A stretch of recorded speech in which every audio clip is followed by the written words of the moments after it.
there's a party going on around here.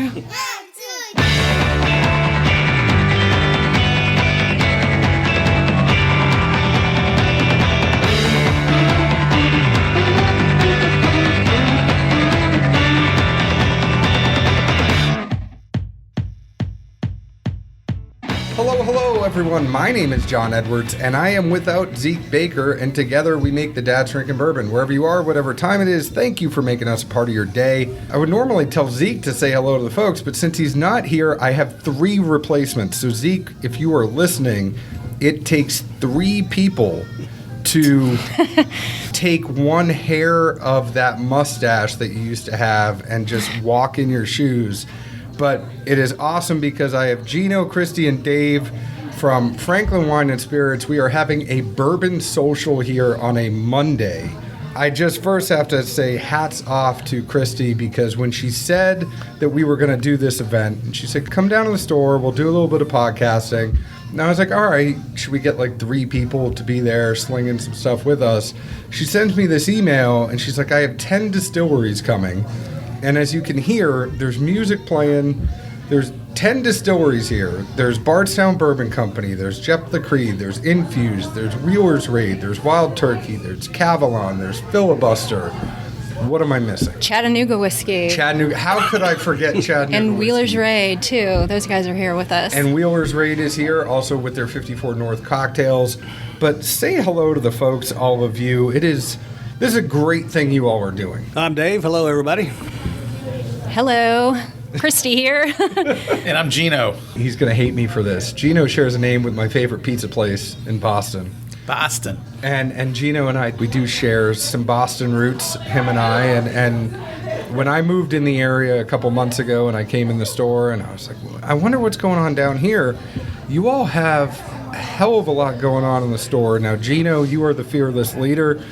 Christy, you are handling a lot of the marketing stuff. Dave, you run the Bourbon Club and just generally know a heck of a lot of stuff about whiskey and wine and spirits. It's great to have all of you here with me. Gino, tell me a little bit about the store. What got you into actually starting a liquor store? What made you want to go through this hell every day? I'm still trying to figure that one out. So anyway, no, I've been...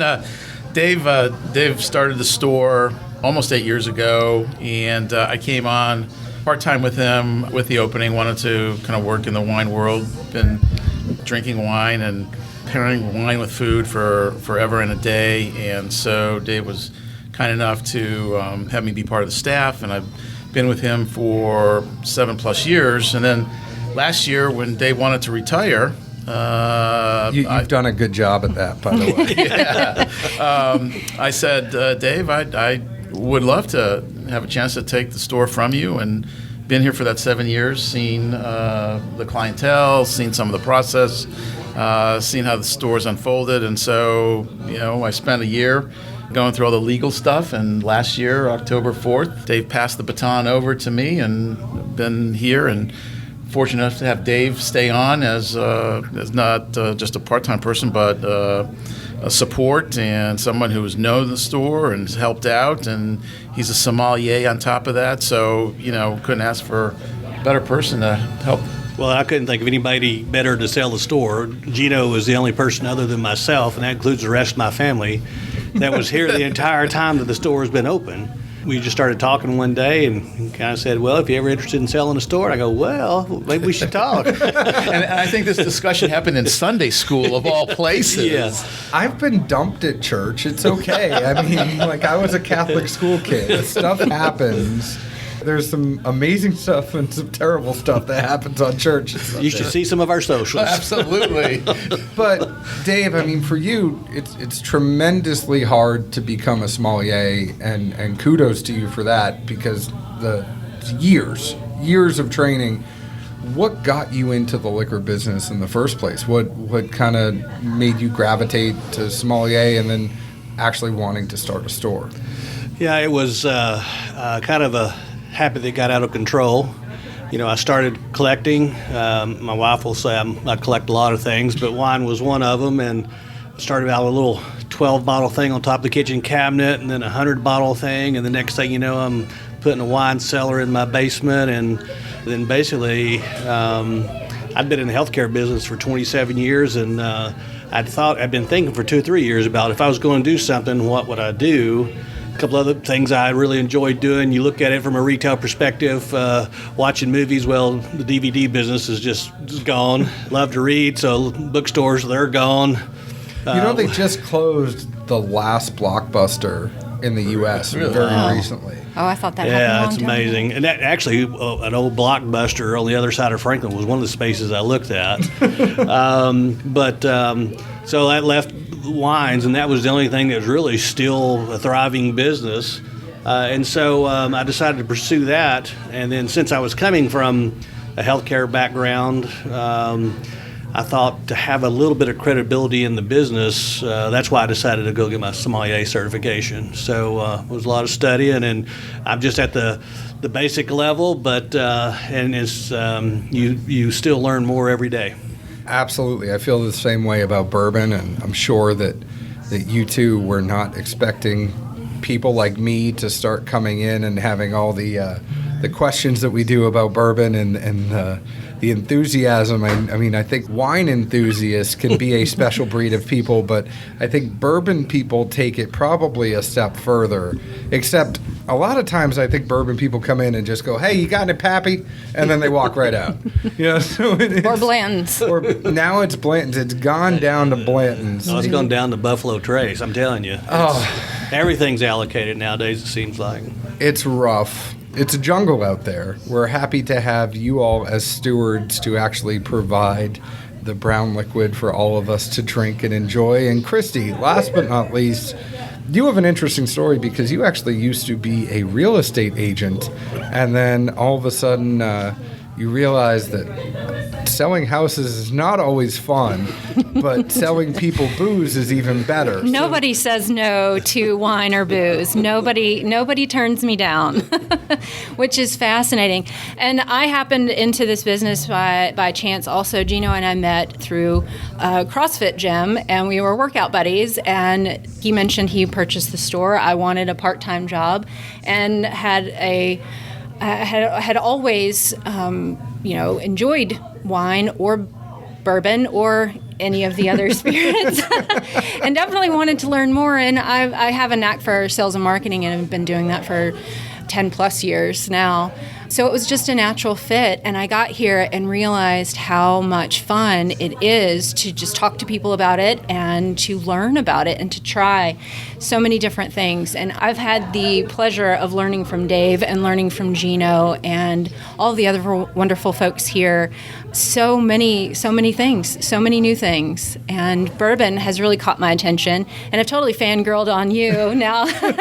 now that you are a patron of our store, that was a really shining moment for my marketing career here at the store. I really do appreciate you coming in and giving. I'm not anybody important. Yeah, but it made us all feel pretty darn good that what we were doing was getting out to the market, that somebody noticed, and we appreciate that very much. Well, it was funny because I knew about you guys because you had an OWA pick last year, and I missed out on that because I was like, I don't know where the hell Franklin Wine and Spirits is.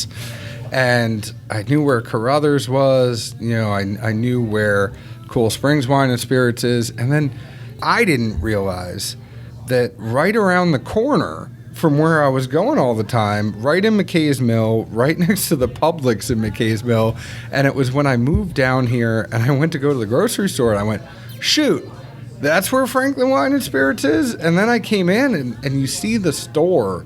Now, there is a hell of a lot of wine back here, so if y'all are looking for a good wine, this is the place to go. But then I noticed, I was like, hey, you guys have an Old Elk, you have a Filibuster, you had a Journeyman pick, and it's like, here's a store that is really trying to probably up what they are doing for the bourbon consumer, as you've been typically known as a wine store. And you all are out there trying to get some barrel picks, and then Christy and I started talking. She's like, I have this idea. I was like, I want to let people know the good stuff you're doing here, and that you're doing these events like a Bourbon Social where you have 10 distilleries in here giving free tastings. I mean, this There was a whiskey event that happened a couple weeks ago in town that had 30 distilleries. This has 1/3 of that. You all are doing this for free. That's for your amazing. customers. I want you to think about that. And I know Christy has these moments where she doesn't realize how good of a job she's doing.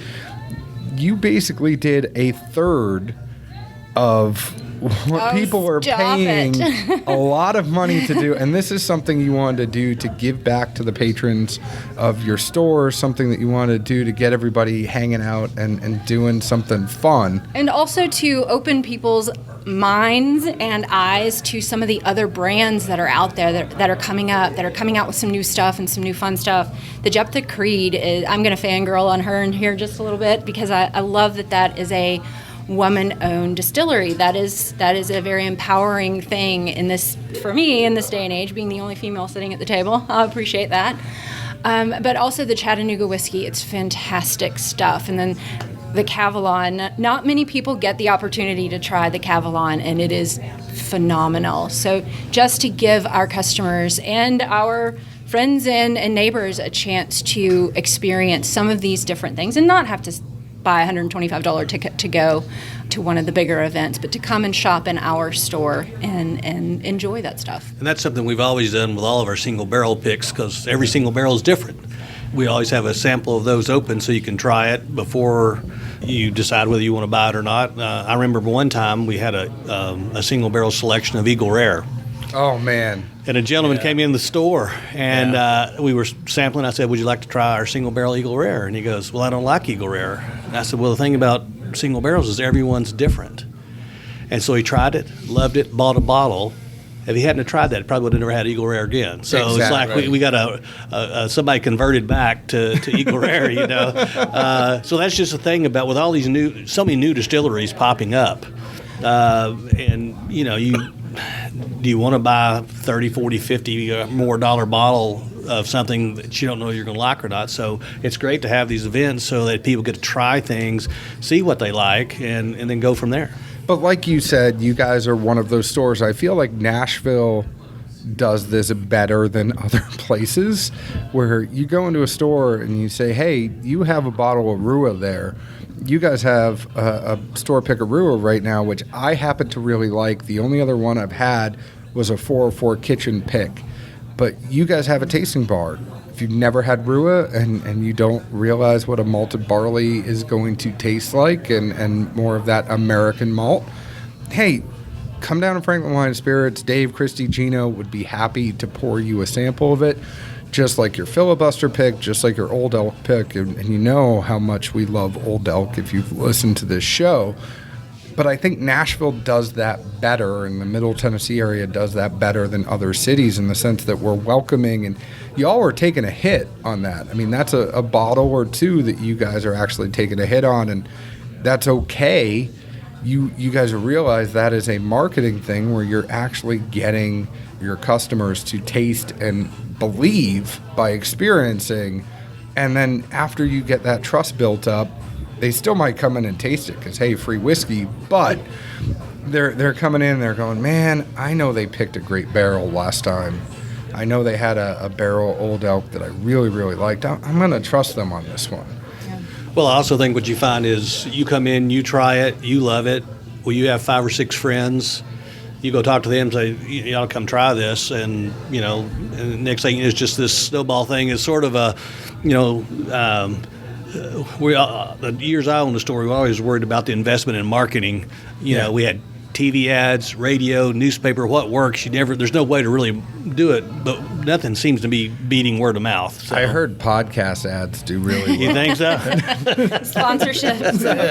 Hey, I am fangirling and sponsoring Dad's drinking bourbon headgear at this moment. So No, I'm glad that this is not a sponsored opportunity. Everybody listening, we are. no, I paid for my hat. And just like I am not taking a dime for being at the store today, this is just friends sitting around having a good time. And that joke was too easy. I couldn't not say it. I'm fascinated by how much social media connects little groups like the bourbon community, and just hashtags that you guys use, and and just about anyone who posts about their particular drink of the evening. They Are you use the talking same. about the deck pour?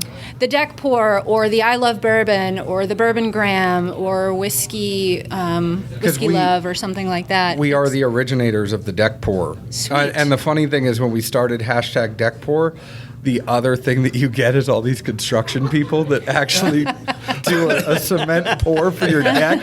So I'm sure when I started doing hashtag deck pour, these construction workers were like, what the hell? What is this guy doing? But I used to sit on my deck at my old house, and I can't wait until my new house is done and I could sit on the deck again and enjoy a pour. But if you look at hashtag deck pour, I'll have to go back. now we have a little following that is actually doing deck pours, but you go back and you see all these construction people just pouring decks. Hey, construction people drink bourbon too, right?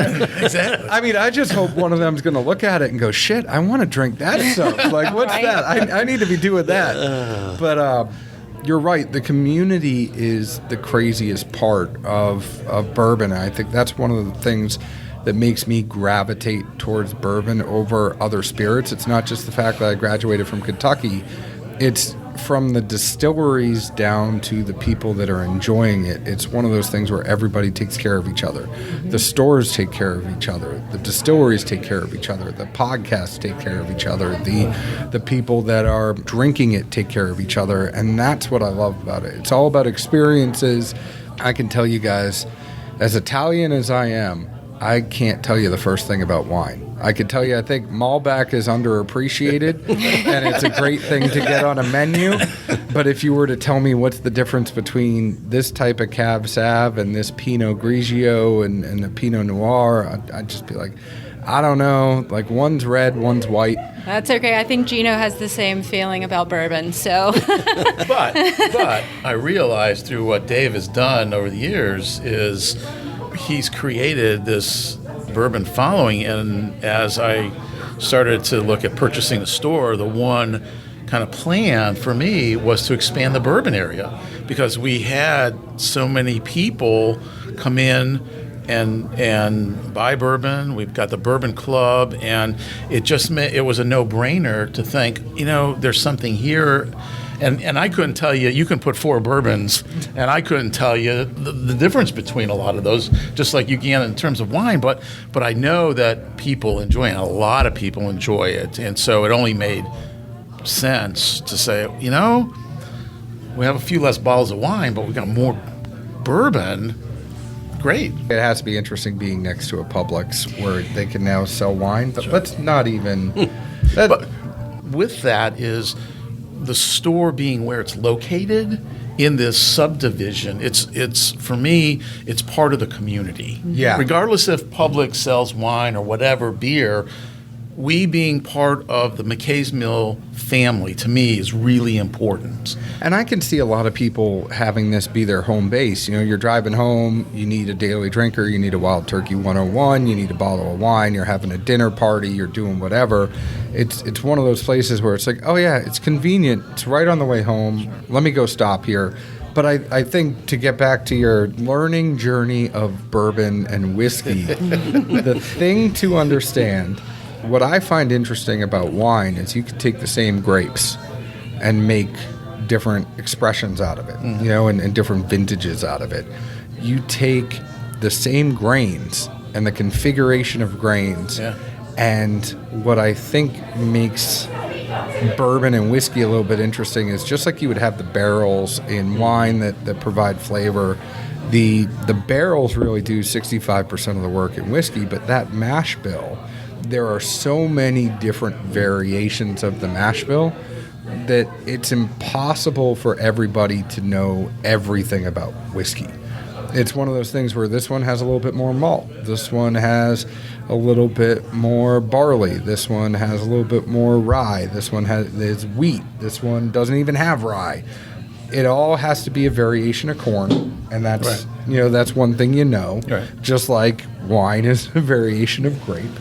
But look at Buffalo Trace. Yeah. They basically have 2 mash bills, and it really is the barrels and which rick houses it goes in and which row and what floor. Yeah. Are the doors open or are they closed? I mean, you get stuff going from, ancient age to Pappy Van Winkle.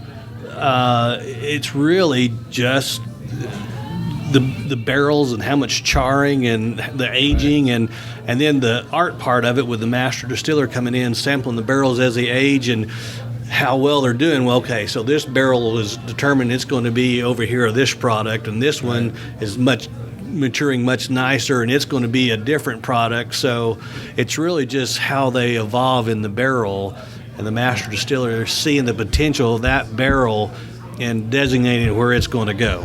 Absolutely. So I will leave you with the one piece of advice that I always tell everyone. Bourbon is stupid. Just drink it and enjoy it.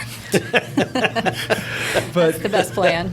We definitely appreciate this, and we definitely appreciate you having us out. I want to get some of the people that are actually pouring some of the whiskey to come over and say something to us, but Thank you, John. No. I am thanking all of you because this is an event that is really, really awesome. I can't say this enough.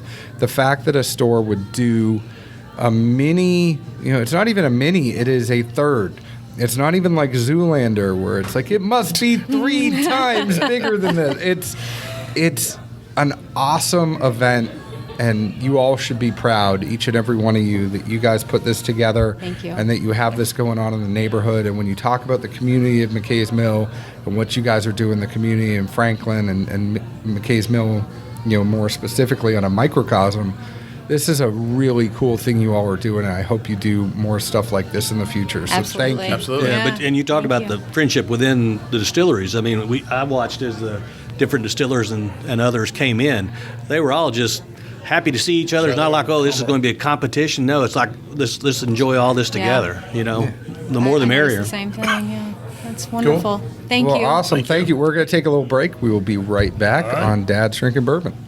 Today's show is sponsored by CaskCartel.com, the largest online premium spirits marketplace. Think of CaskCartel.com as the Amazon of the spirits world because they connect consumers to numerous local licensed retailers that operate with a third-party shipping platform. CaskCartel.com's goal is convenience for you, their customer. If you're searching for hard-to-find products or your everyday drinker, CaskCartel.com wants to help. Follow and engage with CaskCartel.com on Instagram, and you may even receive free samples to taste and review yourself. CaskCartel.com also knows shipping is everyone's #1 turnoff. Check out their website regularly for discounts or sign up for their newsletters.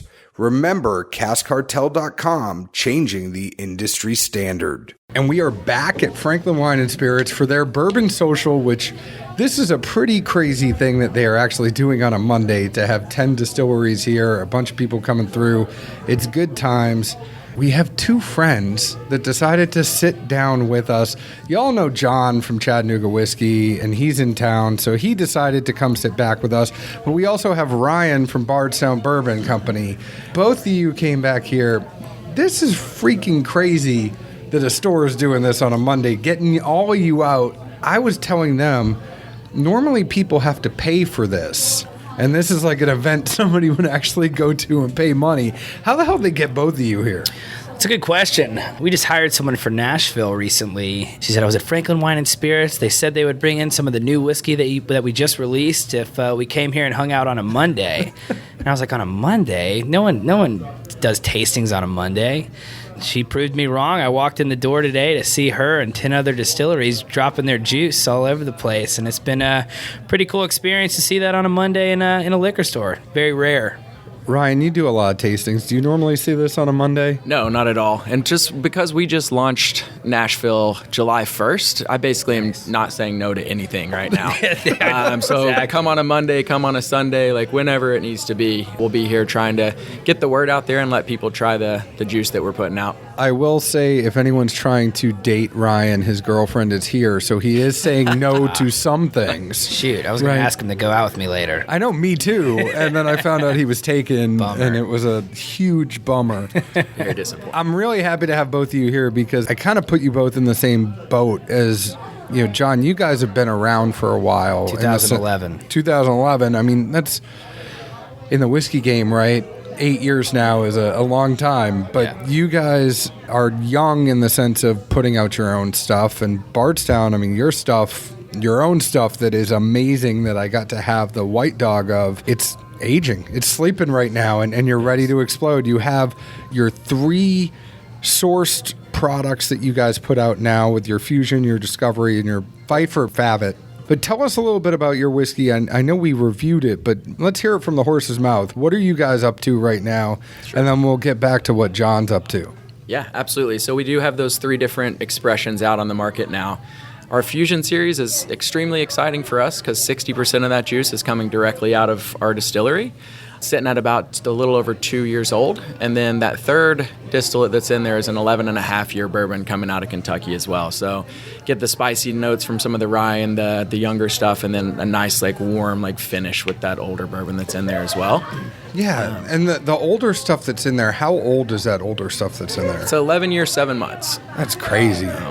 And it blends well with the youthful stuff that's in there too. I think you all put that out at a very decent price point. That's the one that's $50, right? $59.99 to $65, yeah. So about $60 on that one. For getting almost 12-year juice on that mixed in with the other stuff, that's very, very fair. Yeah, it's been a lot of fun so far. What's your favorite? I know you're not allowed to do that. I'm putting you on the spot. So people ask that all the time, and because they're all just completely different, it's almost like Fusion's a really nice kind of everyday sipper. Discovery, a little higher proof, a little older stuff when it starts cooling down a little bit at night, just sitting on the back porch and sipping on that. And then our collaborative series with that Pfeiffer Pavit, that really nice, clean red wine characteristics that shine through in that. It's almost like there's an occasion for all of them. So I honestly don't have a favorite one. That is the correct answer, though. And you set it up perfectly. It's, if you're going to have a deck pour, go ahead and go to that Discovery. If you're going to have a regular everyday pour. And I think the proofs actually lend itself to that, too, because the Fusion's a little bit lower of a proof than that Discovery. And I think the oakiness of the finish of that Discovery really pairs well with a nice cigar. Oh, absolutely. And that's where I really see that coming through. I don't love wine finish whiskey, but your Pfeiffer Pavit was the first one that kind of made me go, yeah, they really are onto something here. I mean, we've had some distilleries on the show, and they were like, yeah, we brought this Cabernet finish for you, and we're like, no, it's nothing against you. I just don't gravitate towards a wine finish, and I get that dry mouth. And I had yours, and I was like, all right, this is really making me reconsider wine finish. I had a wine finish one that was a very, very good local distillery, and the bottle sat half drank for 2 years in my cabinet, and I just gave it to somebody. But I love things that make me perk up and take notice, and that's, I think, what both of you are doing. I mean, John, you have your 91 and your 111. I'm not going to make everybody re-sit through the interview that we just did. That was amazing, and there's no corks on the table. I just want to mention that. But how's everything going in Nashville? I mean, that's what I want to know. You guys just have your big release. Yeah. How is the release going with the 91 and 111? This is like a Where Are They Now that's only happened 2 weeks ago. So where are you now? Yeah, exactly. Well, thanks for having me back. It's been a pretty badass 2 weeks since we launched Nashville. We have sourced our product out of Lawrenceburg, Indiana, originally, and we're making the full transition to 100% made juice. People are really enjoying it. We've allowed people to try both the products that we sourced out of Lawrenceburg versus the products that we have made in Chattanooga that are 100% made, and the feedback's been incredible. I think that we've got a good product on our hands, and being the only Tennessee high malt whiskey is something that people are interested in, which is pretty cool. So the feedback's been great. People are buying the product. It's moving on the shelves. Could sales always be better? Absolutely. But we're very happy the direction it's headed. we are very, very happy that you are putting out that 91 and the 111. And, the other reason why I wanted to grab both of you at the same time, there was a whiskey event that happened here a couple weeks ago. And I have to tell you guys, the two distilleries, Buffalo Trace to that event, they brought out the Amaranth of the Gods. They brought out Weller, the 2019 Weller. They brought out the 2019 Handy. You had Kentucky Owl Rye Batch 3 that was there. But I'm telling you, the chatter that came from that event is everybody was like, did you have the Bardstown and did you have the Chattanooga Whiskey? And I am not bullshitting you. I have no reason to bullshit you on that. There are people that were in chat groups that were like, man, I had the Discovery and I absolutely loved it. And then there are people are torn between the 91 and the 111. Right. I keep telling them to do half and half.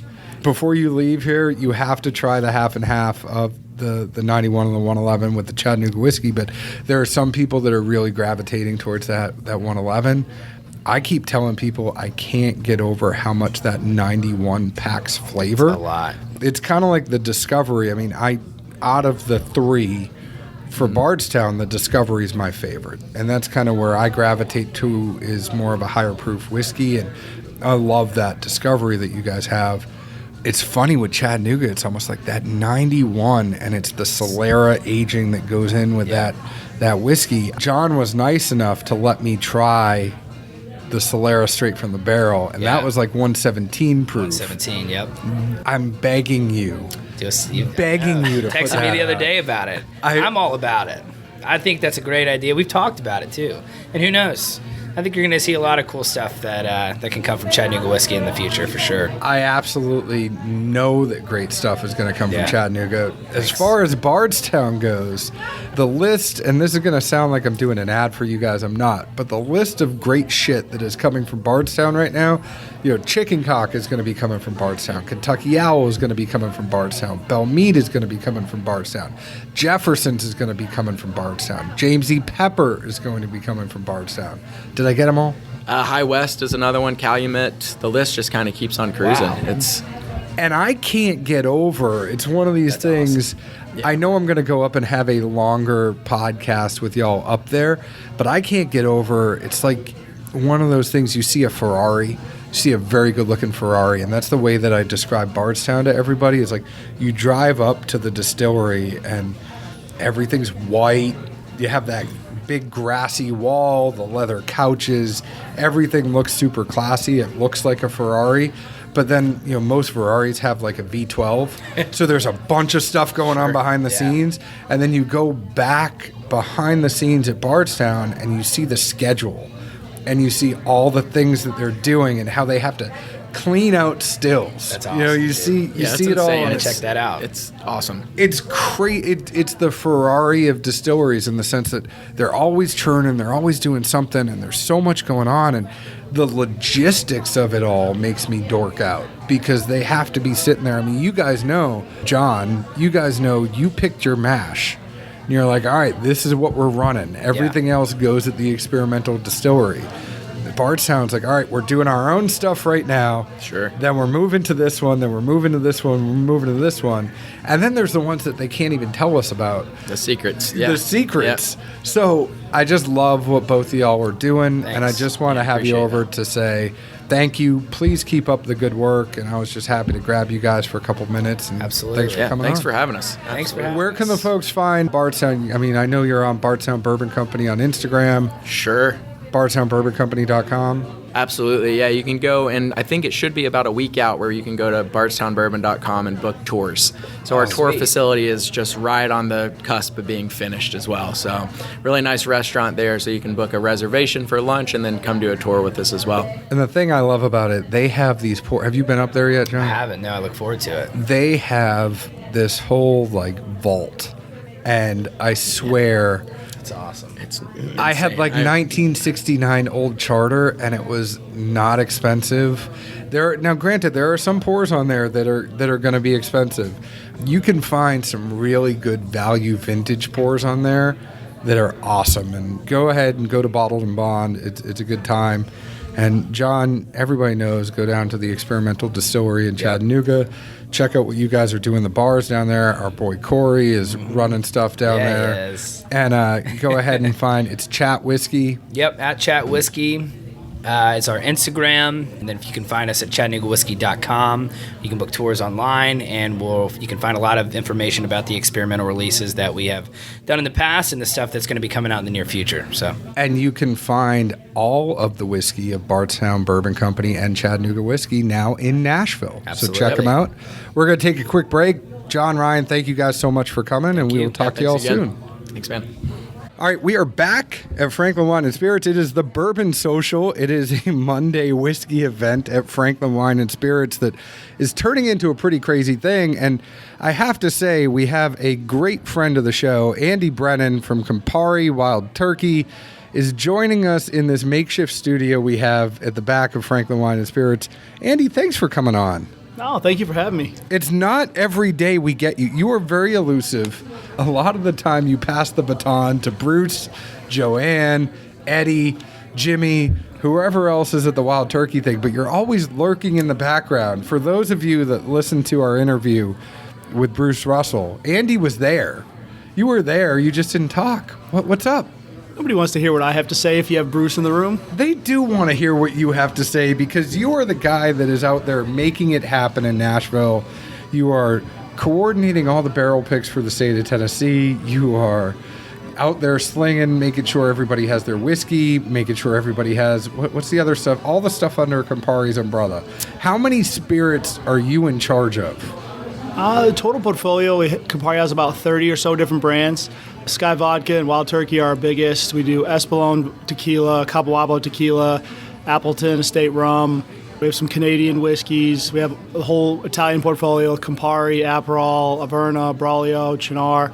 We have kind of covered the gamut across all categories, really. You passed the test. I was like, it's like, how many kids do you have? And you have to name all your kids. I have to look at the back of my business card a lot of the times, and even half the time, like there's one or two that we've sold or we don't do anymore. So, do you just cross them out instead of making new business cards, or do you have to? About every 6 months, we get an email saying, "Do you need new business cards?" But I try to not kill too many trees, so I just keep them, and I just tell people like, we don't sell Carolyn's Irish Cream anymore. We don't. Florida Cognac rum isn't ours anymore. So, I am excited because we did just have Cornerstone Rye, which was very, very, very good. I think it takes a little bit of time for it to open, but it's a unique rye. I don't think a lot of people would expect it. You know, a lot of people that think of rye, they think of that MGP rye, they think of that Alberta rye. It is a Kentucky rye where, you know, Eddie put that alligator char on there. It takes a little bit more time for it to open. The closest thing I think it goes to is more of like a Knob Creek rye, where it has some characteristics of a bourbon and some characteristics of a rye together, and it kind of has that taste to it. But I know you're a busy man because everybody's hitting you up for that. You're slinging Long Branch and Rare Breed today, and I have to say, those are two very, very good things, and I'm not just kissing your ass because you're on our show, but I like Long Branch. Long Branch replaced Basil Hayden for me in the sense of, what do you give someone who's kind of a newbie? And granted, there's going to be plenty of established drinkers that like Long Branch as a daily drinker. Mm-hmm. But when you're easing someone into some whiskey, Long Branch kind of has that hickory smoke that's a little more approachable.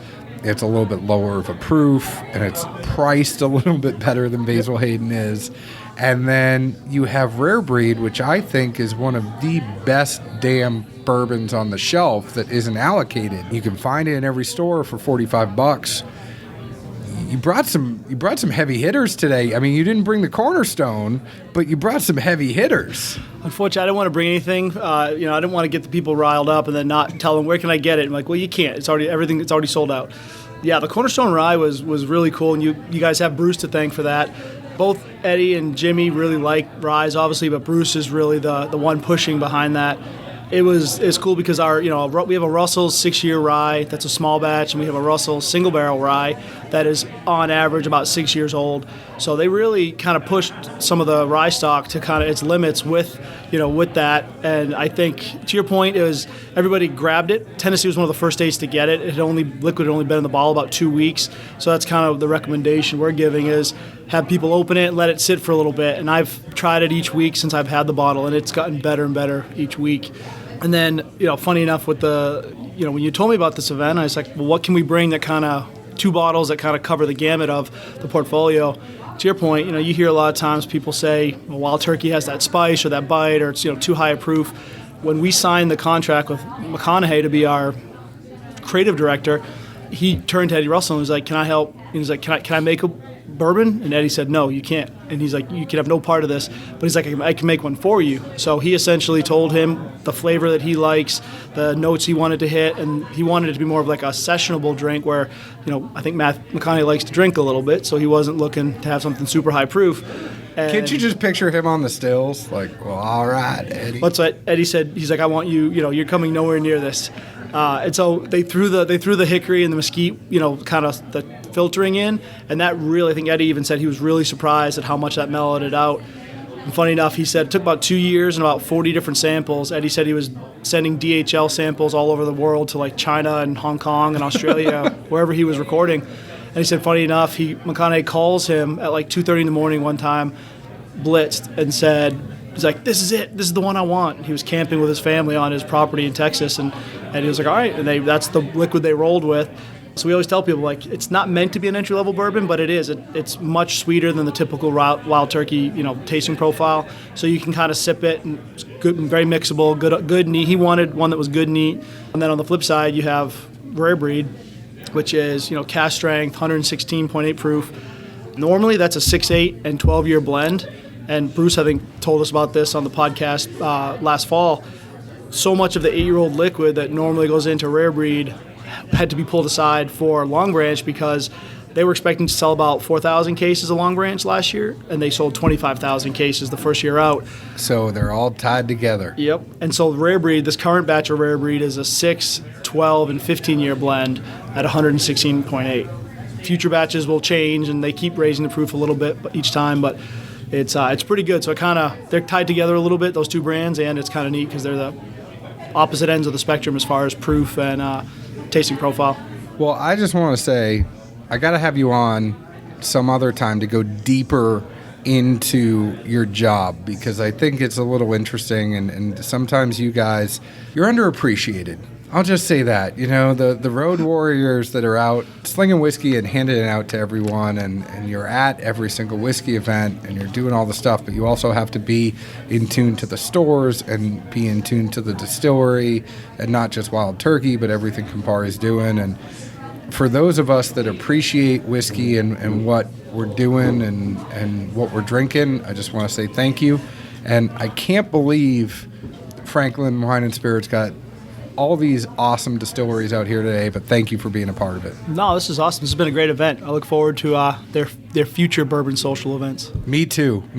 Well, Andy, we'll talk to you soon. All right, thanks. One of our favorite guests on the show and friend of the show, I have to say, is Chandler from Best Brands here in Nashville, Tennessee. And Chandler brought me over something as a little bit of a present, and I don't know what this is. Chandler, what do you have here? So I got some nice whiskey from Taiwan. This is Cavalon, ex-bourbon. And so this was finished in a bourbon cask? Yeah, several. Actually, Old Forester, Elijah Craig, Four Roses, about 3 others. Just a fantastic expression of whiskey. And this is one of many that they do. My executive vice president for Best Brands went over to Taiwan last year and was able to pick out 2 single barrels. We're actually in a store that has one.